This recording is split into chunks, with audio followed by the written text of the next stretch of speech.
Nós temos aqui algumas perguntas retóricas. Primeiro é para a gente pensarmos nós mesmos. O que é que nos motivou para sermos cristãos? Qual foi o motivo? Segunda pergunta, para nós adventistas, por que somos adventistas do sétimo dia? Outra pergunta, será que nós somos felizes com a fé que nós professamos? Nos chamamos cristãos e nós somos felizes? Gozamos de paz física, mental e espiritual? Nós somos cristãos plenos? A outra pergunta é, se sim, o que fazemos? Se não, por que ainda somos adventistas até agora? E a última pergunta é, o que é ser cristão? O que é ser cristão? Quando abrimos a Bíblia no livro de Atos, capítulo 11, nós aí encontramos uma história. No ano 34, quando apedrejam o diácono Estevão, ano 34 da era cristã, então os cristãos todos, aqueles que eram seguidores de Jesus Cristo, dispersaram-se pela região toda aí que estava ao lado de Jerusalém. E um grupo foi para Antioquia. E este grupo que foi para Antioquia, o capítulo 11 do livro de Atos, versículo 26, diz que os gentios, as pessoas que estavam lá, que ouviam os cristãos, os seguidores de Jesus falar sobre Cristo, pela primeira vez na história lhe chamaram de cristãos. Este é um nome que não foram os cristãos que escolheram, mas os cristãos. Nós também podemos ainda considerar aqui a história de Pedro. Quando Pedro negava Jesus, lhe disseram, não, você fala como Jesus, você fala como Cristo. E então, eis aí a essência do nome cristão. Cristão é alguém que anda como Cristo andou, adota o comportamento que Cristo adotou, é fiel à sua palavra. Por isso o nome é cristão. Cristão vem do próprio Cristo. E se a gente é chamado cristão, estamos a fazer obras contrárias àquilo que Cristo nos manda, então nós não somos cristãos. Só para fazer referência aqui ao voto batismal, temos o nosso voto batismal, que diz que, o segundo, diz que aceito a morte de Jesus Cristo no Calvário como sacrifício expiatório pelos pecados dos homens e crê que pela fé no seu sangue na cruz os homens são salvos. E nós dissemos sim, todo voto nós dissemos sim. Mas quem é salvo? É complicado nós aceitarmos, nós fomos salvos e continuamos a viver a mesma vida do passado. Buscamos viver aquilo que noutra hora era os nossos divertimentos, a maneira como falávamos, a maneira como se comportamos, e nós ainda nos chamamos de cristãos. Nós falamos que Cristo morreu para a nossa salvação. Então precisamos pensar muito bem se o que realmente nós estamos a seguir é Cristo. 1 de Samuel capítulo 18, versículo 14, diz: E Davi se conduzia com prudência em todos os seus caminhos, e o Senhor era com ele. Prudência espiritual significa cuidado, significa atenção, significa perseverança, significa que nós devemos ter determinação. E Deus ama os prudentes.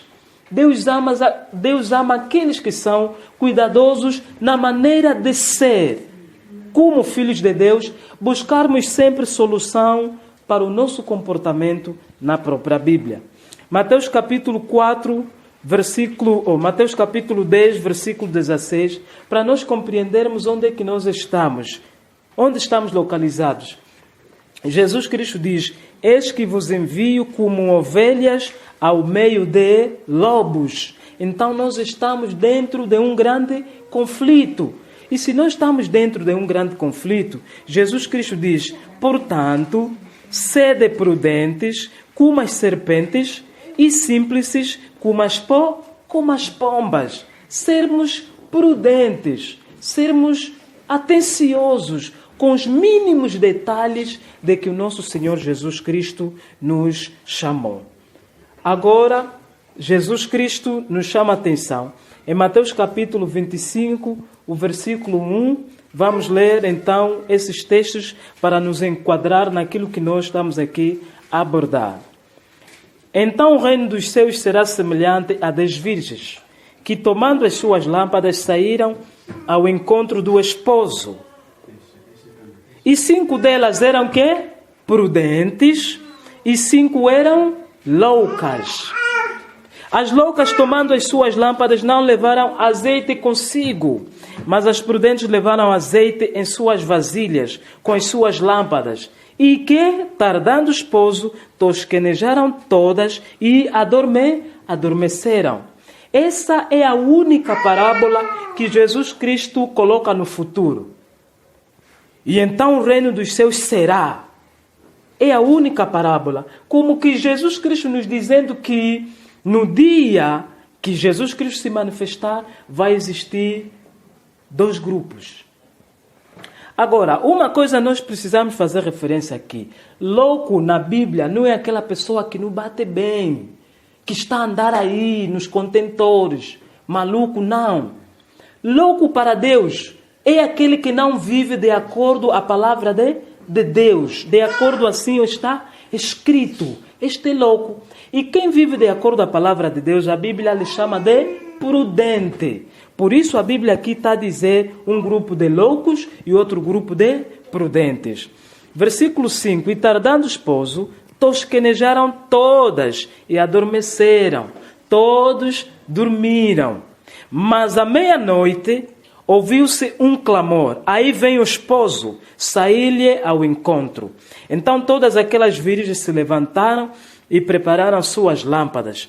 E as loucas disseram às prudentes: dai-nos do vosso azeite, porque nossas lâmpadas se apagam.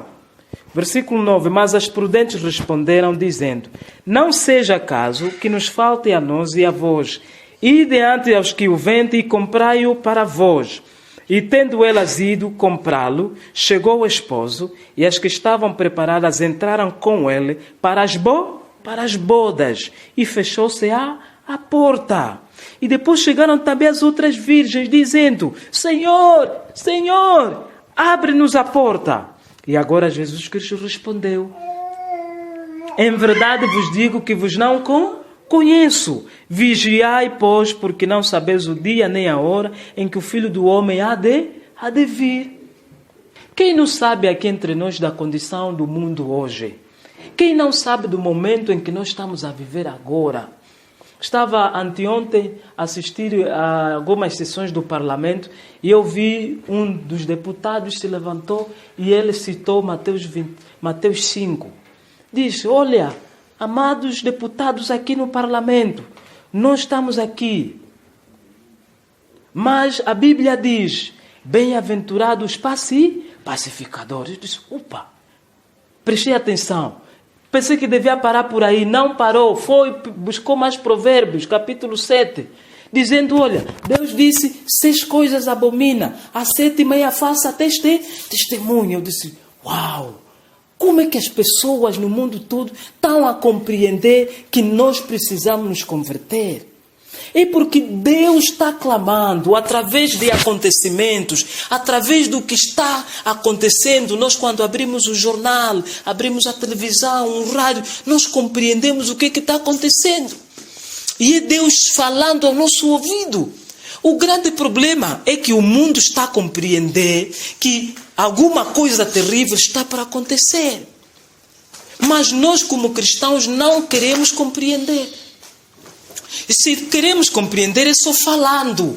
É só a boca falando. Mas as nossas atitudes, os nossos comportamentos continuam como se não fôssemos cristãos. Quantas vezes nós ouvimos alguém dizendo: essa aqui, se for salvo, então eu vou ser salvo 2 vezes. Porque esse aqui é cristão, mas nunca testemunhou que ele é cristão. Por que a gente não olha para o exemplo de Caim e Abel? Os dois de coração queriam dar aquilo que Deus estava a pedir. E Caim, quando deu, ele deu aquilo que o coração dele mandava. Mas Deus não quer aquilo que o teu coração manda. Deus quer aquilo que está escrito na sua palavra. É isso que Deus quer que você lhe ofereça. E quando olhamos o exemplo de Moisés no deserto, coitado de Moisés, lhe chamaram: você é o único santo aqui? Quantas vezes em conversa, mesmo às vezes nas nossas casas, a esposa ou o marido fala: você é santinha agora aqui em casa. Quantas vezes você falando com o irmão: não, você será que é o único santo? Irmão, isso é normal. Quantas vezes nós queremos viver aquilo que é a norma do mundo entre os cristãos? E por que não olharmos também para aquilo que é o exemplo de Ananias e Safira? Olha o que aconteceu. Talvez eles pensavam que aquilo era normal. Até nós vendemos e demos uma parte.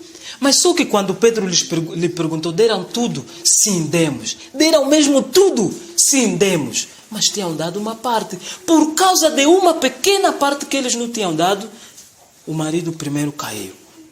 A mulher também está a vir: como é você e o teu marido deram? Sim, demos. Pedro está a lhe falar: mas, Safira, por que vocês se juntaram com teu marido para mentir a Deus? Olha, os homens que sepultaram teu marido estão aí. Você também agora vai cair. Pedro mal terminou de falar, caiu também, morta. E agora imagina qual vai ser o destino desses senhores, Ananias e Safira. Por que não olharmos também para o exemplo de Pedro e Judas? Um vendeu, não queria se arrepender. O outro negou, mas se arrependeu e foi salvo. São dois grupos. Por que não olharmos também para o exemplo de Ellen White e Elizabeth? As duas dormiam na mesma cama, no mesmo quarto. Uma estava recebendo o Espírito Santo, mas a outra morreu perdida. Abandonou até o cristianismo depois do desapontamento, em 1844. Então, são estes e outros exemplos dignos de nossa reflexão, para a gente compreender onde é que a gente está a caminhar com essa vida. Não se admite a vida que nós levamos hoje. Nós precisamos ter vergonha de nos chamarmos de cristão, enquanto levamos e fazemos coisas que envergonham os anjos, coisas que envergonham o próprio Espírito Santo, o próprio Jesus. E a Bíblia em Hebreus diz que nós colocamos outra vez Jesus Cristo na cruz. O Deus que nós adoramos é um Deus, não é pigmeu, é um Deus que nunca tem nenhuma chance de derrota. É um Deus vitorioso. E este mesmo Deus tem força suficiente, quando pedirmos, Ele vai nos dar para a gente poder vencer os defeitos que nós temos. Talvez estamos há 3, 7, 10 anos, 20 anos, talvez menos, talvez mais na igreja, e mesmo assim nós continuamos a viver a vida do passado. Deus quer cristãos plenos, cristãos que vivam a saúde que Deus lhes dá, fisicamente, mentalmente, espiritualmente saudável. É isso que Deus quer. Por isso Jesus Cristo, Ele nos exorta, nos convida mais uma vez, em Provérbios capítulo 9 e o versículo 10. O temor do Senhor é o princípio da sabedoria. E muitas vezes nós paramos só por aí. Não, continua. E a ciência do santo, a prudência, o cuidado. É isso que Deus está nos avisando. Provérbios 23, 23. Compra a verdade e não há vendas. Mas muitas vezes nós vendemos a verdade que Deus nos deu. Compramos sem dinheiro. E nós compramos e vendemos outra vez, às vezes por 5 kwanzas, às vezes por 10 kwanzas, por 50 kwanzas. Deus está a dizer: compre a verdade e não há vendas. Sim, a sabedoria e a disciplina e a prudência. E Cantares capítulo 2, versículo 15, a palavra de Deus nos diz: apanhai-me as raposas, porque nós estamos a ignorar as raposas.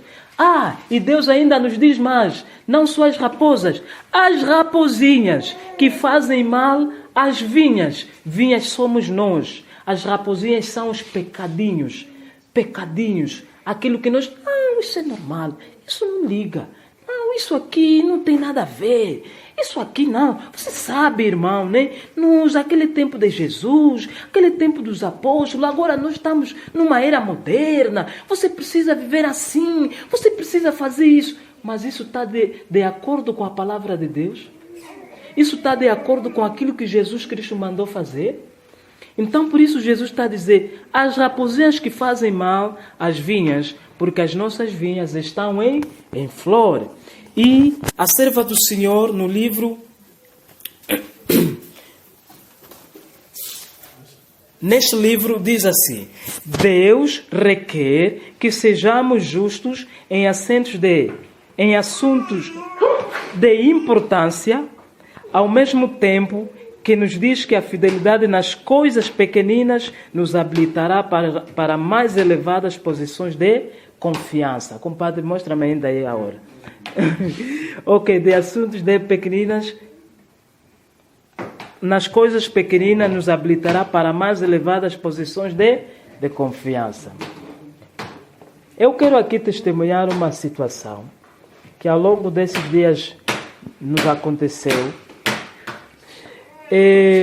Como o trabalho que nós fazemos envolve às vezes dinheiro, envolve você estar diretamente com dinheiro.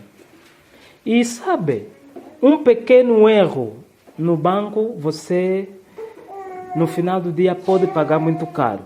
Não sei o que é que aconteceu, mas no final do dia eu tive menos de 100 mil kwanzas. Poxa, já a cabeça, meu Deus, como isso? Procuramos nada, mexe aqui nada, faz essas contabilidades, nada, faz isso, nada. Não tenho dinheiro, você tinha que emprestar, porque o banco não pode fechar assim. Tinha que emprestar. Pois, na semana seguinte, trabalhando, eu tive um valor mais de 10 mil kwanzas. E eu olhei, poxa, semana passada tive 100 mil menos, hoje tenho mais 10 mil kwanzas. E eu já tinha feito um voto a Deus.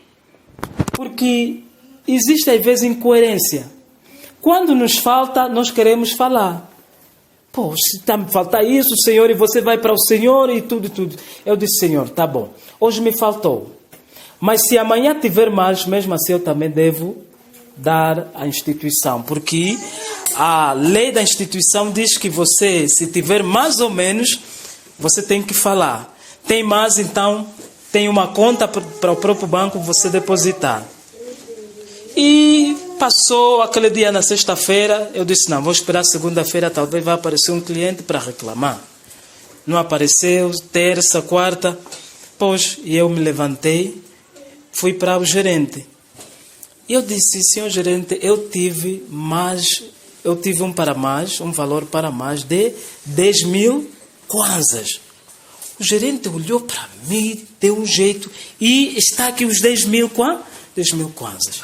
Mas ele olhou para mim, e você pode entender uma expressão de admiração no olhar. Ele ficou assim em silêncio a olhar para mim.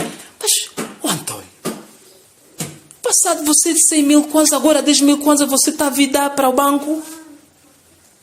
E a única expressão que saiu da boca dele é, tá bom, Antônio. Coloca esse valor na conta que você já sabe que deve colocar.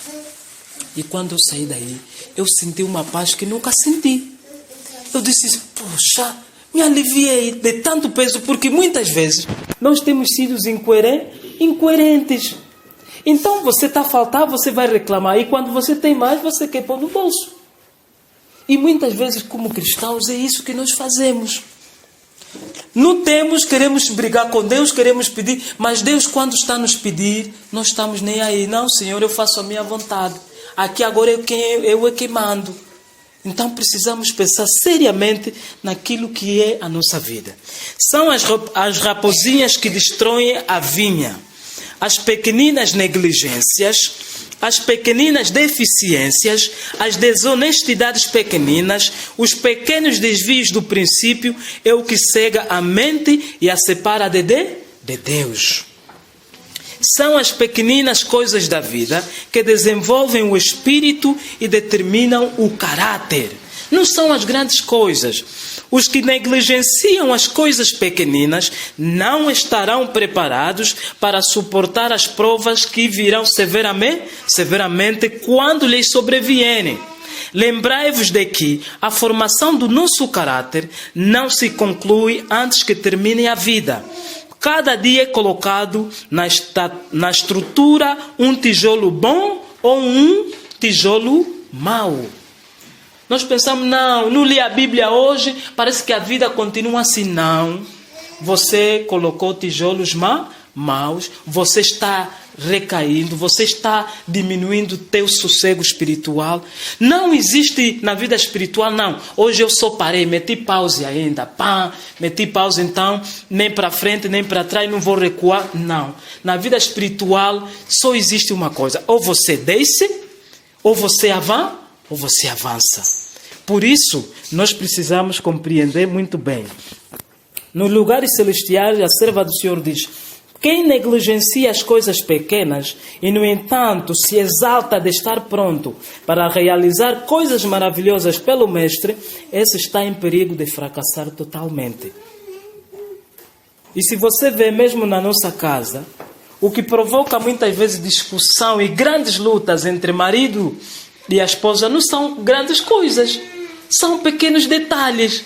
Mas um falou, o outro falou, epa, se levanta, já um alvoroço aí no meio. E quando você até às vezes vão explicar para alguém, o que provocou isso? As pessoas ficam, opa, mas isso é uma coisa que deviam se entender. Como não se entende? São pequenos detalhes.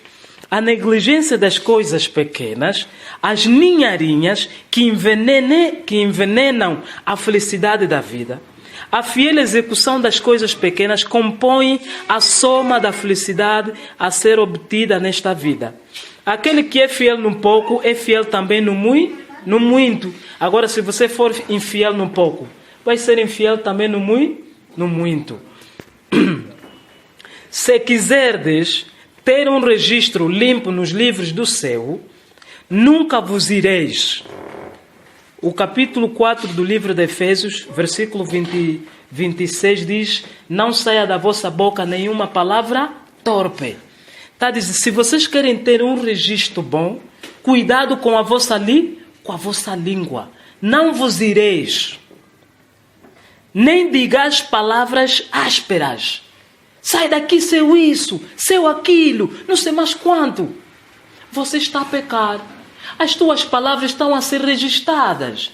E no dia do julgamento, Deus vai te condenar ou você vai ser absolvido de acordo com aquilo que é a profissão de fé que você faz dia após dia.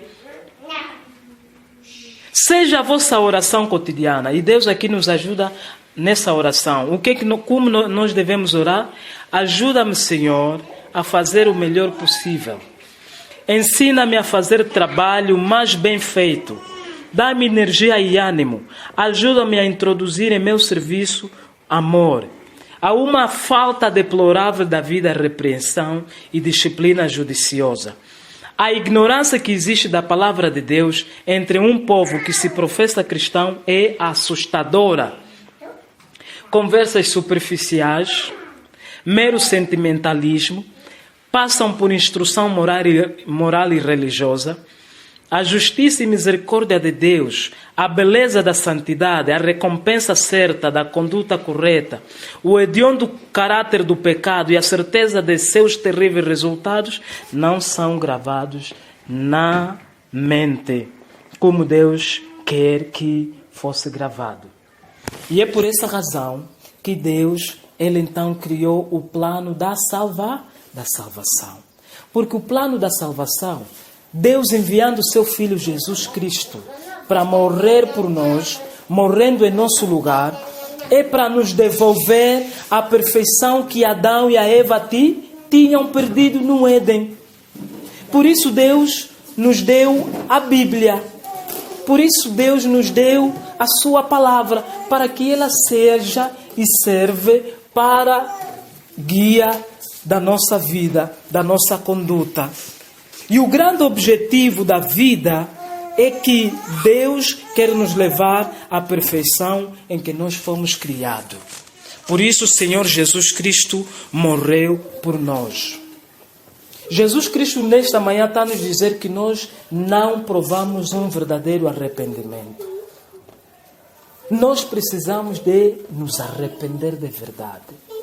Nós precisamos, como Tiago diz, chorar, prantear com aquilo que nós pensamos que são pequenas manchas no nosso caráter. E o que acontece é que quando você se propõe para viver assim está escrito a palavra do Senhor, o diabo vem com outras. Porque nós estamos num grande conflito, nós estamos numa luta. Você se propõe a vencer um pecado, o diabo vem com outra. Então o que é que nós precisamos fazer? Nós precisamos abrir a porta para Jesus. E Jesus Cristo nesta manhã está a dizer para nós: eis que estou à porta e bato. Deixa-me entrar na tua porta, na tua casa. Eu quero jantar contigo. E a promessa de Deus, capítulo 3, livro do Apocalipse, versículo 21, é: ao que vencer, lhe darei, lhe concederei que se assente comigo no meu trono. É isso que Jesus Cristo quer. Ao que vem, se Jesus Cristo está a falar vencer, é porque Ele está a dizer é uma batalha muito grande. A carne vai te puxar para fazer uma coisa, o Espírito vai te puxar para fazer outra coisa, mas mesmo assim, no meio a isso, Jesus Cristo, Apocalipse 3, versículo 21, está a dizer: ao que vencer, lhe concederei que se assente comigo no meu trono. Assim como eu venci e me assentei com meu Pai no seu trono. É isso que Jesus Cristo diz. E para a gente vencer, o livro de Zacarias nos mostra o segredo. Não é nossa força, não. Mas é a gente nos apegarmos àquilo que o Senhor Jesus Cristo nos manda. Zacarias 4, versículo 6, por favor. Abre, não deixa de ler esse texto, Manajó. Leia mesmo esse texto. Zacarias 4, versículo 6. Zacarias 4 e o versículo 6. Diz assim: e respondeu e me falou, dizendo: esta é a palavra do Senhor a Zorobabel, dizendo: não por força, nem por violência, mas pelo meu espírito, diz o Senhor dos exércitos. Amém? Amém. Deus está a dizer, não por força, nem por violência. Não, você não sai com as tuas forças, não. Eu vou fazer. Não, você vai ser o mais fracassado de todos no mundo.